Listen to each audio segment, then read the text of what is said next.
When the SmackDown vs. Raw series finally came to the Nintendo DS in November of 2007, I figured, hey, this was as good as it was going to get.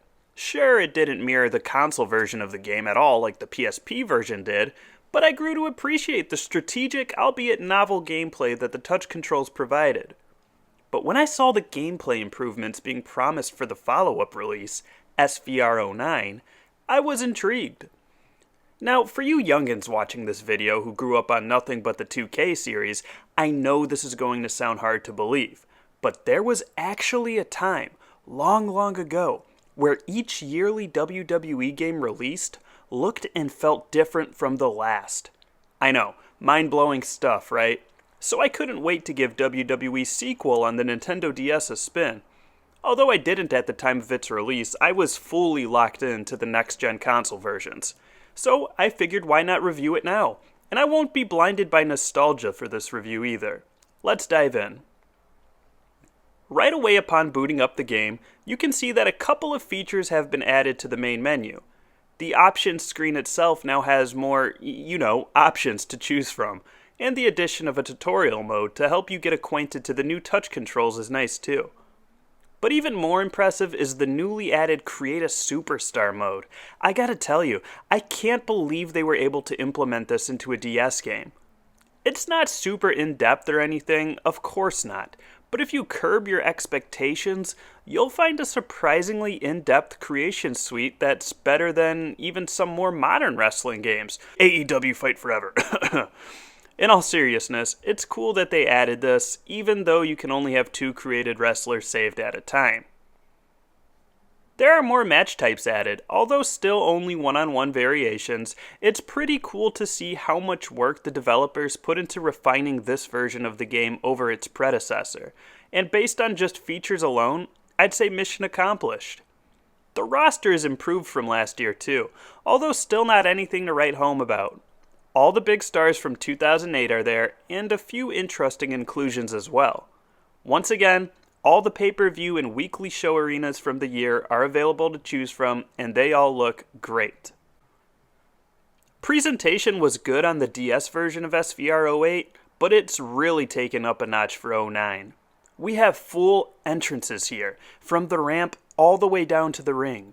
These animations look pulled directly from their console version counterparts. For the old DS, this is incredible to see. When the bell rings, you'll notice that the 3 touch icon controls from 08 are gone. Yep, you now have full control over your selected wrestler. You can walk anywhere, exit and enter the ring at will, climb the turnbuckle, whatever your heart desires.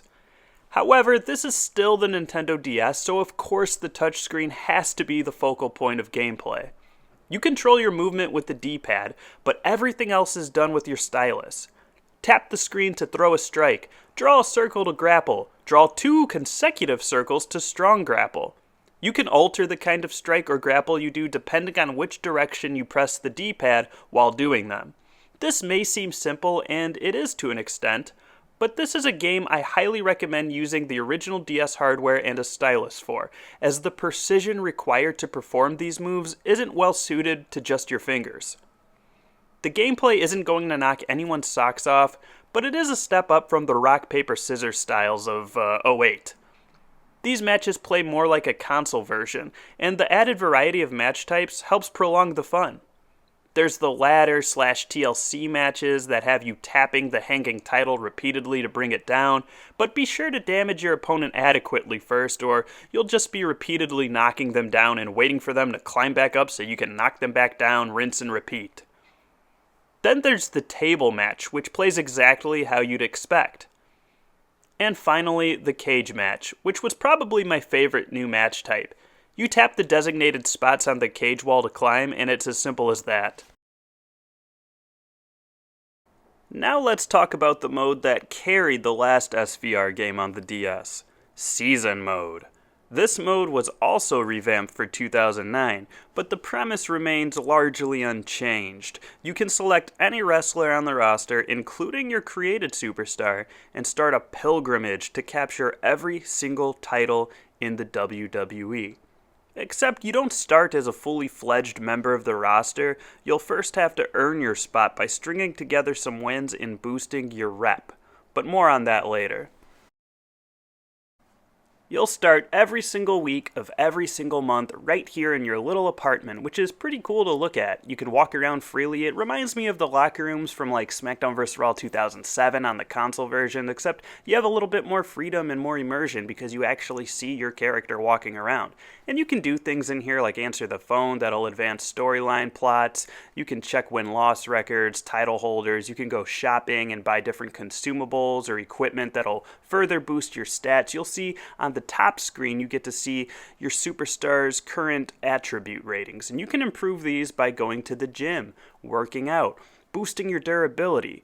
That's where you can boost your defense, and your offensive attributes are boosted via XP that you earn from winning matches. I know that seems a little complicated, but trust me, it's not at all. It's very simple.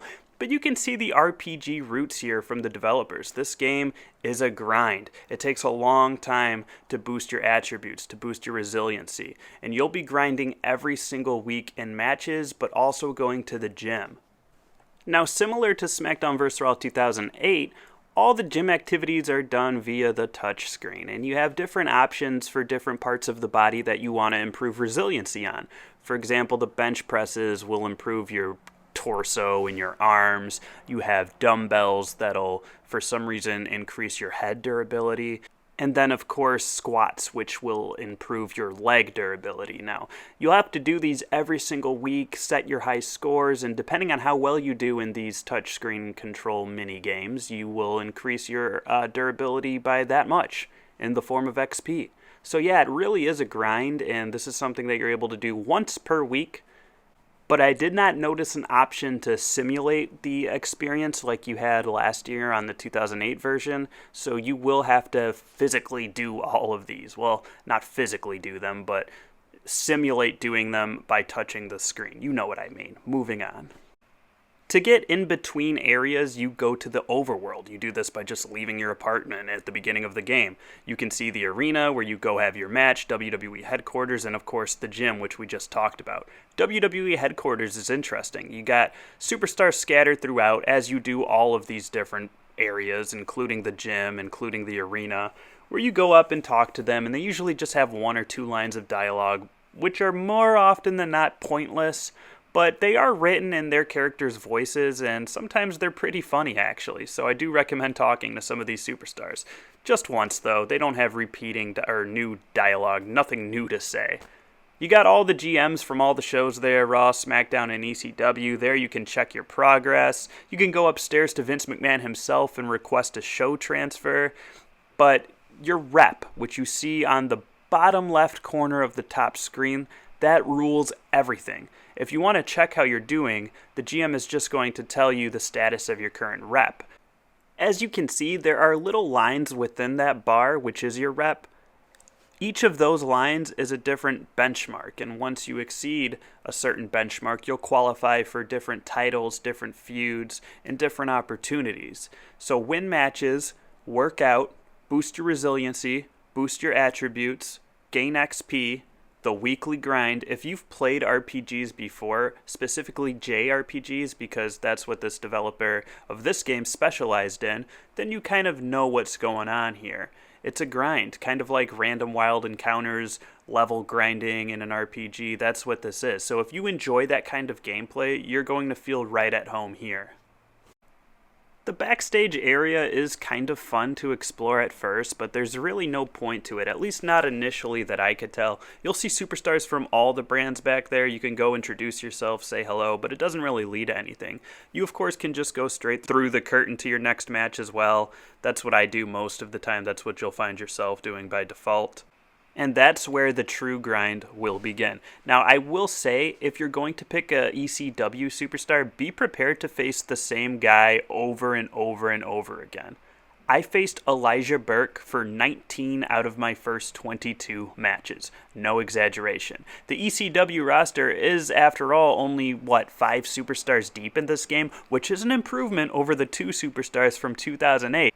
But yeah, if you don't want to face the same superstars within a short window of time, or in consecutive weeks for that matter, I would stay away from picking an ECW guy to do the season mode with, that's all.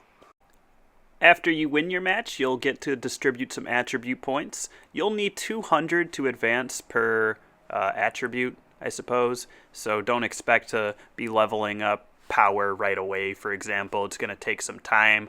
I figured it was best to just focus on one discipline at first rather than spreading it out so that you can advance as quickly as possible in one discipline, but to each their own. You'll also get a boost in rep depending on the streak you're on, the quality of opponent, and this is the core gameplay cycle of the game. Do this enough times, and you'll get a phone call from your GM telling you that you made the pay-per-view. You'll get a phone call from Vince McMahon saying you made the big league roster, which you kind of already are, but for storyline purposes, I guess, we'll play along with that. You'll get phone calls saying that you've earned title opportunities, and that's the game. That's season mode. If that sounds like fun to you, then this is going to be a great time. To me, it was fun. I enjoyed this kind of grind. I don't know if it's something that I can necessarily play long term, but there was a certain level of satisfaction when you finally climb the ladder and snag a championship, and you get a good boost to all of your other attributes when you hold the title. You'll unlock different attires and different items that boost all of your stats. It feels really good. You feel like a champ, and as you defend it, you get a bonus to the rep that you gain per win, which helps you boost your status to other general managers so that you can easily transfer to other shows and then conquer their championships as well. And you really feel a great sense of pride just being this title collector. It's pretty cool. So if I was a kid who only had this game on the Nintendo DS, that was my only option, and I was going on a long car ride or a vacation per se, I think this was an adequate way to get your wrestling game fix. Not only that, it improved on its predecessor in almost every single way, which is what every good sequel is supposed to do. It added Create a Superstar. It has a tutorial mode. It has more options for dominant hands. If you're a left-handed person, this game will accommodate you. Things like that. The roster was improved. The gameplay, of course, was improved. Or just different, depending on how you view it. I think it was improved. And the season mode, while it didn't have the little branching paths, the little one-off side stories, the fetch quests that 2008 had, I really enjoyed the 2008 season mode. This one was more of a traditional, I like to think back to games like WrestleMania 2000 on the Nintendo 64, where it was just going through a calendar year and trying to climb the rankings. It's more of that old school style, but with an RPG, a genuine RPG twist to it. It was a lot of fun. I can easily recommend this game to anyone who's never tried it. I wouldn't go out of your way and spend too much money, but thankfully I don't think it's going to be more than, $5 or $10 complete in box at this point. So if you are curious, I would give it a shot. Overall, if I had to give this game a rating, now it's on the Nintendo DS scale, so bear that in mind.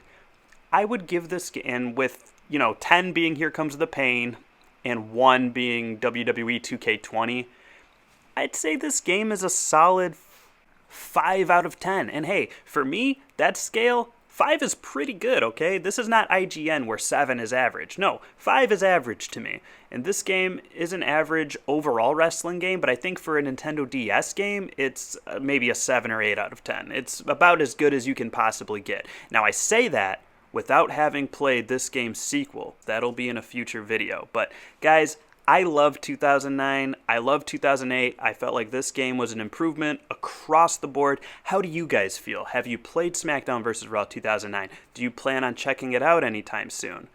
I recommend it once again. And thanks to you guys for recommending this game to me in the first place. A lot of people told me in my last review video, hey, you got to check out 2009. You got to check out 2010. I intend to do so. As always, guys, thanks for checking this video out. Do all the YouTube stuff for me, please, and I will catch you all next time. Until then, take care.